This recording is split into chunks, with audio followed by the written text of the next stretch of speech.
நயனி கேபியை விசாரிக்கிறாங்க. அன்னைக்கு நைட்டு எதுக்காக கெஸ்ட் ஹவுஸ் போனீங்க அப்படின்னு கேட்க, கையெழுத்துக்காக தான் போனேன்றாரு. உனக்கு மீரா பிடிக்குமா சாரதா பிடிக்குமா அப்படின்னு கேட்க, அது என்னோட பர்சனல் அப்படின்றாரு. அடிக்கடி சாரதாவை போய் பார்க்கறதுனால உன்னை அப்பப்போ வார்ன் பண்ணிக்கிட்டே இருந்தாரு சரத்சந்திரா. அந்த பிரஸ்டேஷன்ல நீ சரத்சந்திராவை கொலை பண்ண ட்ரை பண்ணியிருக்கலாம் இல்லை அப்படின்னு கேட்கும்போது, அப்படி பார்த்தா நான் எப்பயோ பண்ணியிருக்கணும் மேடம்ன்றாரு. சரி நீ பண்ணலைன்னா உங்க பசங்க பண்ணியிருப்பாங்களா அப்படின்னா, ஐயோ என் பசங்க யாருமே பண்ணியிருக்க மாட்டாங்க, அவங்க 2 பேருமே சொக்க தங்கன்றாரு. அப்போ பொண்ணுங்க பண்ணியிருப்பாங்களா?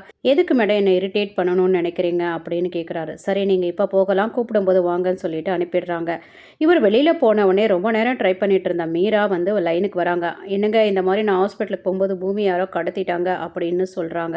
சரி நான் வீட்டுக்கு வந்து பேசுகிறேன் அப்படின்னு அவர் வீட்டுக்கு ஃபாஸ்ட்டாக வராரு. வீட்டுக்கு வந்த மீரா ஓன்னு அழுதுகிட்டே அபூர்வா கிட்டே நடந்ததெல்லாம் சொல்கிறா. அபூர்வா ஒன்றுமே தெரியாத மாதிரி ஆக்ட் பண்ணி எஸ்பிக்கு ஃபோன் பண்ணுறேன்னு சொல்லிட்டு எஸ்பிக்கு ஃபோன் பண்ணி காப்பாற்றுங்கன்னு கேட்குறாங்க.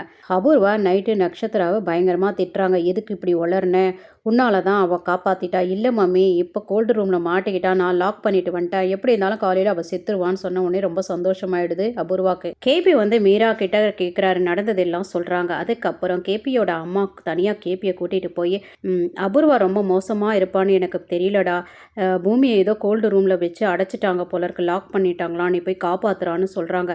சரி சரி உனக்கு தெரிஞ்சுதான் நீ அவங்க கிட்ட காட்டிக்காத, ஏன்னா உன்னையும் ஏதாவது பண்ணிடுவான் அந்த அபூர்வான்னு சொல்லிட்டு அந்த நைட்டே போகிறாரு காப்பாற்றுறதுக்காக. அந்த காட்டு பகுதியில் காரை பார்த்துட்டு அதுக்கப்புறம் தேடுறாரு. அலுமினியம் இண்டஸ்ட்ரீஸை போய் பார்த்துட்டு கோல்டு ரூமில் யாரனா இருந்தால் காப்பாற்றுங்க, யாரனா இருக்கீங்களா அப்படின்னு கத்துற சவுண்டை கேட்ட உடனே ஐயோ ககன் கூட உள்ளே இருக்கான் போல இருக்கு அப்படின்னு சொல்லிட்டு வெளியில் வந்து பெரிய ராடு எடுத்துகிட்டு போயிட்டு ஓப்பன் பண்ணி அவர் மறைஞ்சிக்கிறாரு, தெரியக்கூடாது ககனுக்குன்னு சொல்லிட்டு. பூமியை தூக்கிட்டு வெளியில் வராரு. பூமி அப்படியே தான் இருக்கா. சரின்னு சொல்லிட்டு அங்கே இருந்த சின்ன சின்ன கட்டைங்க அதெல்லாம் பொறுக்கி நெருப்பை மூட்டி அவளுக்கு அந்த சூடை வந்து ஒத்தனம் கொடுக்குறாரு.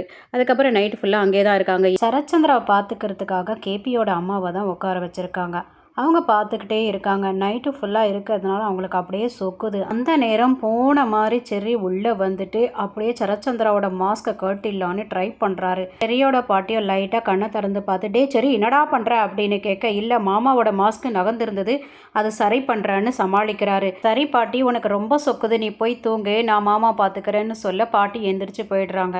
கேபி வீட்டுக்கு வந்துட்டு சோபா சந்திரா ஃபோட்டோ முன்னாடி பேசுகிறாரு. நான் தீ வச்சுட்டேன், நீ உள்ளே இருக்குன்னு தெரியாமல் நான் தீ வச்சுட்டேன், ஆனால் இன்றைக்கி உன் பொண்ணை நான் காப்பாற்றிட்டேன், எப்படியாவது உன் பொண்ணும் என் பையன் ககனும் ஒன்றா ஆகணும், அதுக்காக நான் இன்றைக்கி ஒரு வேலை பண்ண போகிறேன், அதுக்கு உன்னோட ஆசீர்வாதம் வேணும்னு சொல்லிட்டு பண்ணுறாரு. என்னென்னா ரிப்போர்ட்டர்ஸ்க்கெல்லாம் சொல்லிடுறாரு. காலையில் பூமி எந்திரிக்கலான்னு பார்த்தா ககன் மேலே இருக்கிறத பார்த்து ஷாக் ஆகிடுது. ஐயோயோன்னு ஓன்னு அழ ஆரம்பிச்சிடறா. ஏச்சி நிறுத்து அப்படின்னு ககன் சொல்கிறாரு. எதுக்காக அழுகுற அப்படின்னா, ஐயோயோ நைட்டு என்ன ஆச்சோ ஏதாச்சோ தெரியலையே அப்படின்னா, அப்படியெல்லாம் ஒன்றும் நடக்கலை, வாயை மூடிட்டுரு, சும்மா எதுக்கு எடுத்தாலும் சின்ன குழந்தை மாதிரி அழ ஆரம்பிச்சிடுற அப்படின்றாரு. உண்மையாவான்னு அவள் கேட்க, என் மேலே சத்தியம், உன் மேலே சத்தியம், என் அம்மா மேலேயே சத்தியமாக ஒன்றும் நடக்கலைன்றாரு. அப்போனா நான் நம்புகிறேன், நீங்கள் உங்கள் அம்மா மேலே சத்தியம் பண்ணால் நான் நம்புவேன்றா. நைட்டு நீயும் நானும் அந்த கோல்டு ரூமில் செத்து போயிருப்போம், யாரோ புண்ணியம் வந்து இந்த கதவை திறந்து விட்டதுனால இன்றைக்கி நம்ம உயிரோடு இருக்கோம் அப்படின்றாரு. ரொம்ப நன்றிங்க, வேறு என்ன சொல்கிறதுன்னு எனக்கு தெரியல அப்படின்றா. சரி வா போகலான்னு சொல்லிட்டு 2 பேரும் கிளம்பி ரூமை திறந்து வரும்போது வெளியில் ரிப்போர்ட்டர்ஸ் காத்துட்ருக்காங்க. ரிப்போர்ட்டர்ஸ் ஏடாகுடமான கொஷின்ஸ் எல்லாம் கேட்குறாங்க. என்ன ககன், சரத்சந்திரா பொண்ணு பூமின்னு தெரிஞ்ச உடனே கல்யாணம் பண்ணிக்க மாட்டேன்னெல்லாம் சொன்னீங்க, இன்றைக்கி திருட்டுத்தனமாக நீங்கள் 2 பேரும் சந்திக்கிறீங்க, இந்த மாதிரி பழக்கம் உங்களுக்கு ஏற்கனவே இருக்கா?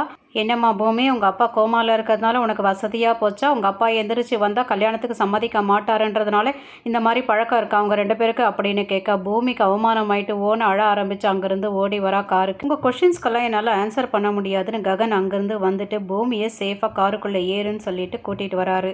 நயனி அசிஸ்டண்ட் கிட்ட சொல்கிறாங்க, இது கத்தியால் குத்தின மர்டர் கிடையாது, ஆனால் ஏதோ நடந்திருக்கு, சரி எதுக்கும் நீ அந்த செர்ரியை கூப்பிட, அவனை விசாரிக்கலான்னு சொல்கிறாங்க நயனி. இதோட இந்த எபிசோடு முடிச்சிருக்காங்க. நேற்று எபிசோடும் இன்னைக்கு எபிசோடும் சேர்த்து நான் மேக சந்தேசம் போடுறேங்க. தேங்க்யூ ஃபார் வாட்சிங்.